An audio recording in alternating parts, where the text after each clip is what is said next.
Bismillahirrahmanirrahim. Alhamdulillahirabbil alamin wassalatu wassalamu ala asyrafil anbiya'i wal mursalin sayyidina Muhammadin wa ala alihi wa sahbihi ajmain, amma ba'du.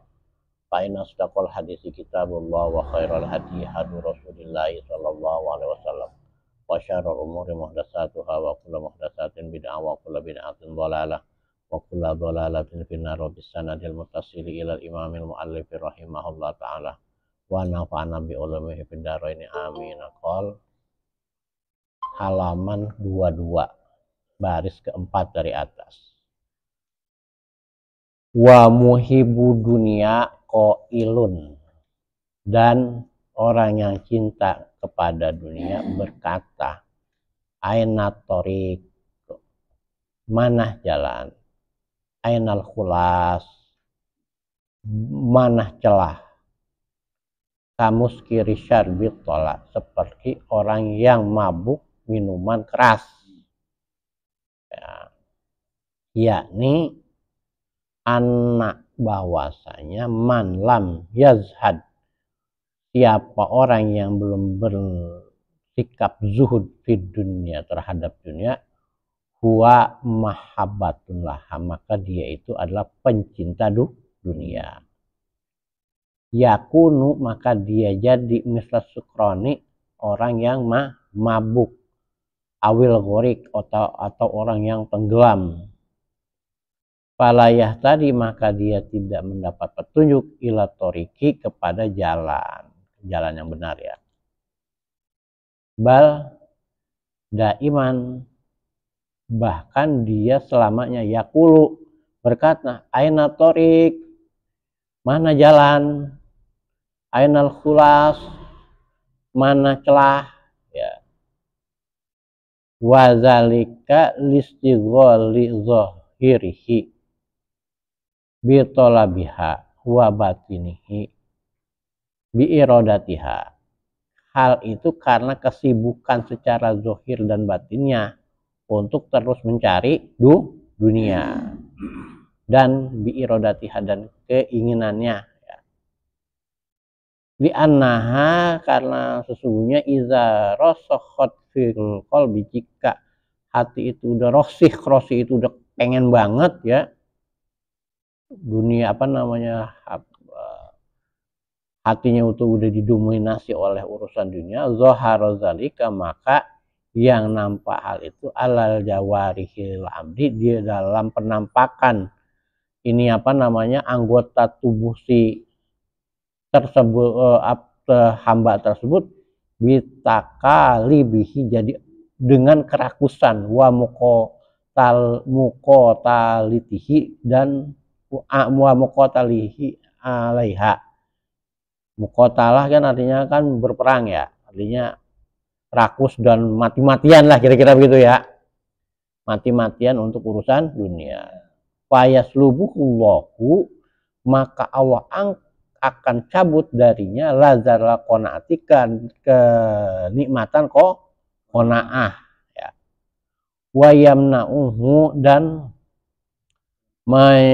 mencegahnya, wayamna'uhu, mana'a, wayamna'uhu siasat zahidin, dan mencegahnya untuk mendapatkan siasat orang-orang yang zahid. Fa innal qalba, karena sesungguhnya hati, iza lam yakna, sesungguhnya hati jika tidak merasa qanaah, lam yasba, tidak akan merasa tidak akan merasa kenyang. Walau malaka dunia, walaupun dia memiliki dunia, bi hazafiriha, dengan semua kejelekannya. Fahina izin, maka ketika itu, kaifa, bagaimana, yuwafiqu litta'ah, dia akan mendapatkan ketaatan untuk melaksanakan ketaatan, ya. Itu bacaan dari kitab ini, ya, yang poinnya adalah bahwa, ya, orang yang tidak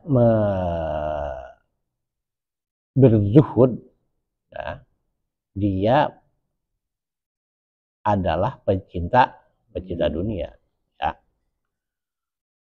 Di mana pecinta dunia itu, maka dia itu seperti orang yang mabok atau orang yang tenggelam. Kalau yang namanya orang mabok, Bang Omat, dia makan kagak sadar, gitu. Dia bilang, kok diunik, kok apa namanya, mana inian mana jalanan kan gitu ya. Padahal mah dia lagi di jalanan, atau ya rupa-rupa deh ya kelaguannya. Kan kita suka pengen ketawa kalau orang lain ngeliat orang lain mabuk, ada aja yang dia kata omongannya ngaco ya. Ya kemudian juga ya itu mana apa namanya, apa sih, suka ada yang meragain nggak, mana inian kan, mana golok ya gitu lah kelihatannya. Jadi karena tidak sadar, maka dia itu apa yang dibicarakan itu tidak terkontrol. Nah, dalam hal ini ya, jadi perumpamannya seperti orang yang mabuk atau orang yang tenggelam, gorik ya. Orang tenggelam kan sama orang tenggelam udah ngap-ngapan, dia udah nggak tahu ya. Gitu. Udah apa aja dia samber. Nah, maka kalau oposisinya kayak begitu, dia itu nggak tahu gitu, tidak ditunjukkan mana jalan yang benar gitu. Gitu ya. Jadi yang dia cari apa? Mana ini? Mana jalannya gitu. Nah, mungkin ya itu terjadi karena dia itu terlalu sibuk ya. Tersibuk secara zohir untuk mencarinya, dan secara zohir dan batin untuk mencari dunia. Sibuk banget, semelek mata nyari duit.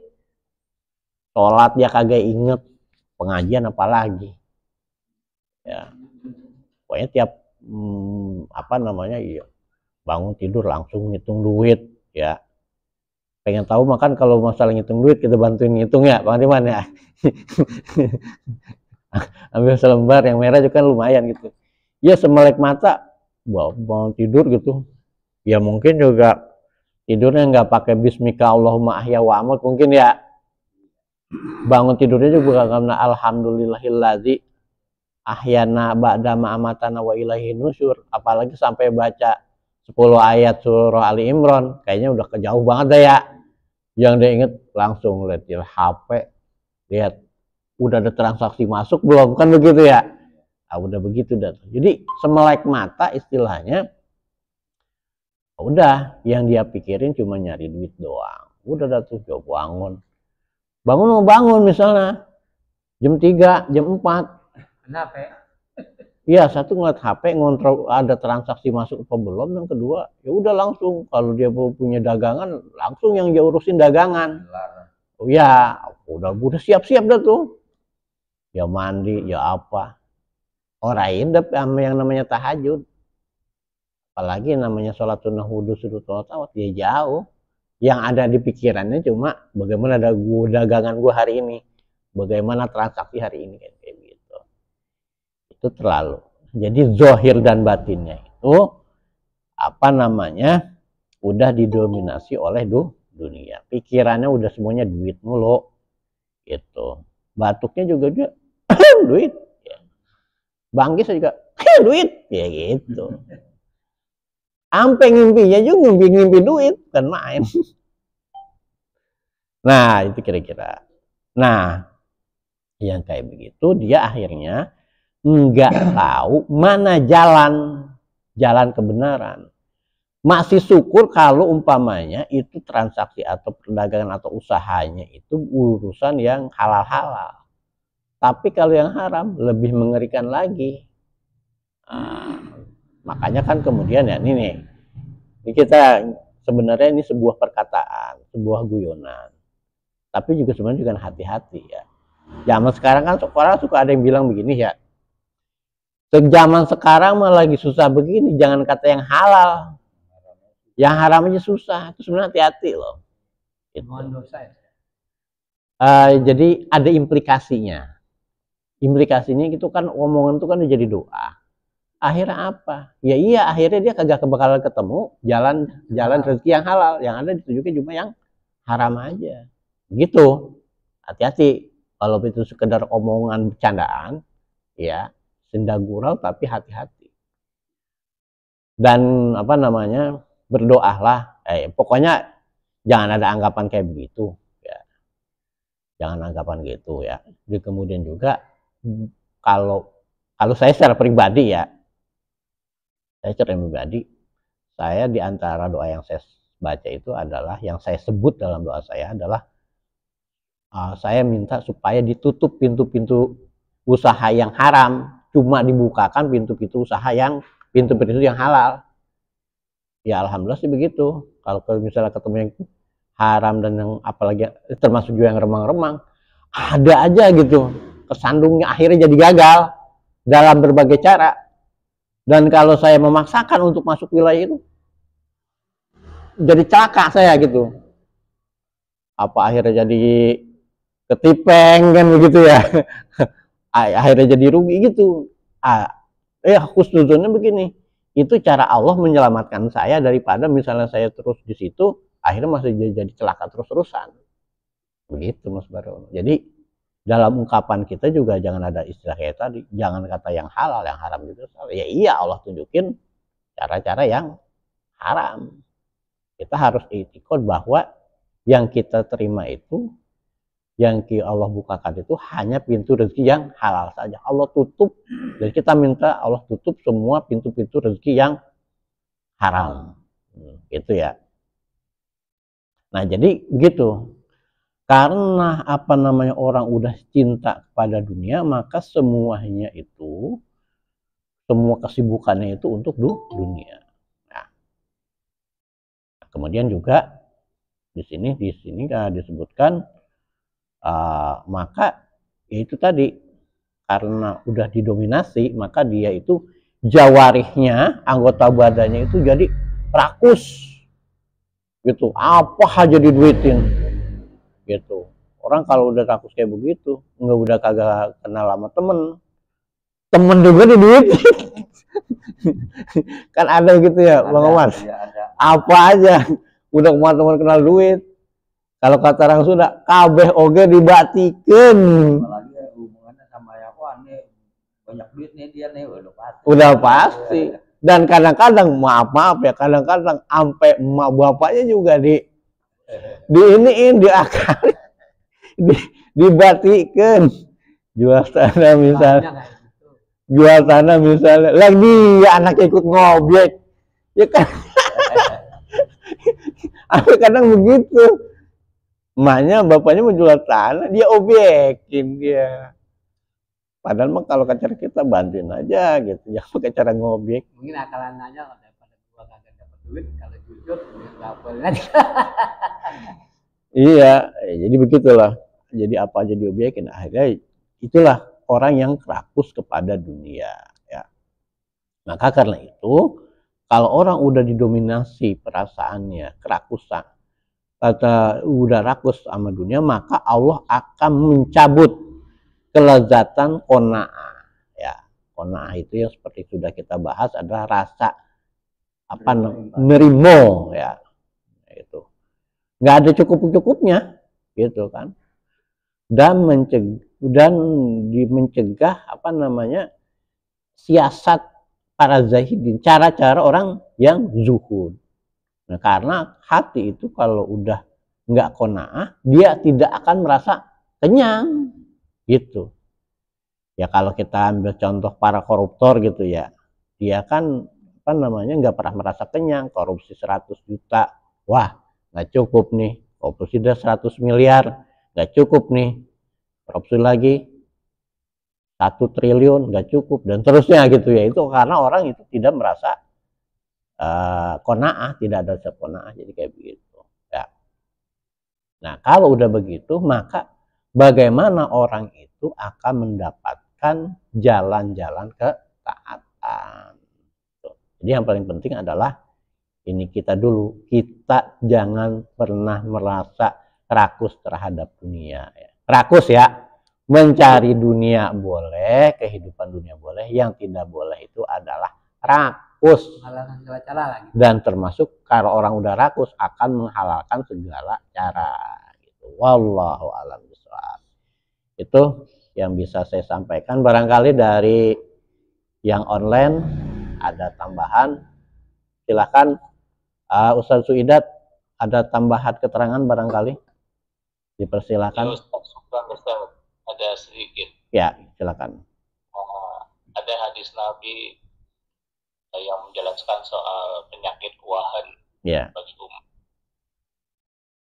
Yang kemudian beliau Rasulullah mengilustrasikan bahwa umat Islam itu yang jumlahnya banyak itu akan dikerumuni oleh orang-orang sesat, kafir dan lain sebagainya. Dari segala penjuru itu ya. Iya. Sahabat kan tanya, apakah jumlah kami sedikit ya Rasulullah? Dan banyak seperti buih di lautan. Banyak sekali kalian jumlahnya. Kemudian kita dihinggapi penyakit wahan dan diatul maut, hubud dunia dan takut mati. Nah, itu kira-kira relevan Ustaz dengan kajian pagi hari ini. Iya. Ustaz. Ya, terima kasih Ustaz Suidat. Jadi ada tambahan dari Ustaz Suidat bahwa ada hadis Nabi yang mengingatkan tentang itu ya, tentang rakusnya terhadap dunia. Jadi nanti di akhir zaman, dan yang kita sebenarnya udah rasakan sekarang ya, bahwa umat Islam itu ada pada suatu kondisi jumlahnya banyak tapi nggak diperhitungkan oleh orang. Banyak tapi seperti buih di lautan gitu. Ya kayak sekarang umat Islam itu di Indonesia 85% adalah umat Islam, tapi kita ini nggak ada artinya apa-apa ya secara ekonomi, secara politik. Itu kenapa terjadi begitu? Karena kita ini dihanggapi oleh penyakit wahan. Apa penyakit wahan itu? Penyakit wahan itu hubud dunia wa karahiyatul maut. Ya, wahan itu adalah terlalu cinta kepada dunia dan takut mati. Itulah yang terjadi pada kondisi kita hari ini. Masing-masing kita ini menumpuk kekayaan ya, menumpuk kekayaan. Pokoknya di mana ada celah, di mana ada kesempatan kita manfaatkan gitu. Enggak perlu mempertimbangkan halal dan haram. Pokoknya begitu ada kesempatan proyek yang ini ya, wah ambil kan gitu, nggak perlu. Padahal tadinya misalnya dia terhadap proyek itu, ya ini proyek politik misalnya ya, proyek politik gitu kan. Ada misalnya ya, ada proyek politik dari seorang calon presiden, ini yang contohnya makan MBG, makan bergizi gratis. Markus namanya, bakal kasus. Ya, itu kan gitu. Padahal dia waktu itu bukan termasuk penyokong wapres tersebut. Nah, tapi terjadi udah jadi, dia malah ambil kan program tersebut. Padahal tadinya dia tidak setuju. Nah, jadi kenapa itu dilakukan? Apa? Karena hubud dunia. Padahal kalau memang dia konsisten terhadap prinsip bahwa program tersebut tidak bagus, dia tidak ambil kan. Tapi karena ini kesempatan, kapan lagi ada kesempatan, ambil aja dah kan gitu ya.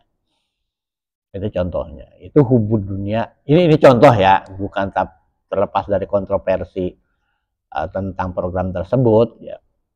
Nah, artinya kenapa umat Islam sekarang ini kondisinya seperti buih di lautan? Karena apa? Masing-masing kita ini pada terlalu cinta dunia dan takut mati. Sama mati mah takut banget. Kenapa sih orang itu pada ngumpulin harta sebanyak-banyaknya apa? Karena dia itu takut banget sama mati. gitu kan. Dan kalau bisa hartanya ini diturunkan sampai 7 keturunan. Udah anaknya, ke cucunya, ke cicitnya dan sebagainya itu. Ya, betul Pak Ustadz. Suida, terima kasih atas informasi. Dari yang lain barangkali ada pertanyaan atau tambahan informasi lagi, silahkan. Ya, Kang Eman, mangga.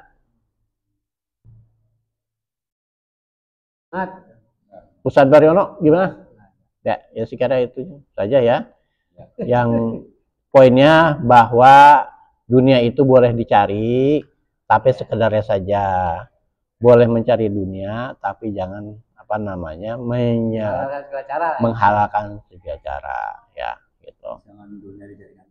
Ya, jangan jadikan dunia itu sebagai tujuan, jadikan dunia itu sebagai perantara saya. Ad-dunya mazro'atul akhirah. Dunia itu adalah ladangnya, ya. Dunia itu adalah ladangnya akhirat. Ya, karena ladang akhirat kita tentu saja pengen menuai panennya itu panen kebaikan-kebaikan. Karena itu yang kita tanam itu harus kebaikan-kebaikan semua. Kalau bisa ya jangan sampai kita menanam keburukan. Karena apa? Kalau kita menanamnya keburukan, tentu yang akan kita panen adalah juga keburukan. Wallahu a'lam bishawab. Subhanakallahumma wa bihamdika asyhadu an la ilaha illa anta astaghfiruka wa atubu ilaik. Billahi taufiq wal hidayah. Wassalamualaikum warahmatullahi wabarakatuh. Terima kasih Bapak Ibu yang sudah online. Saya undur diri dulu ya.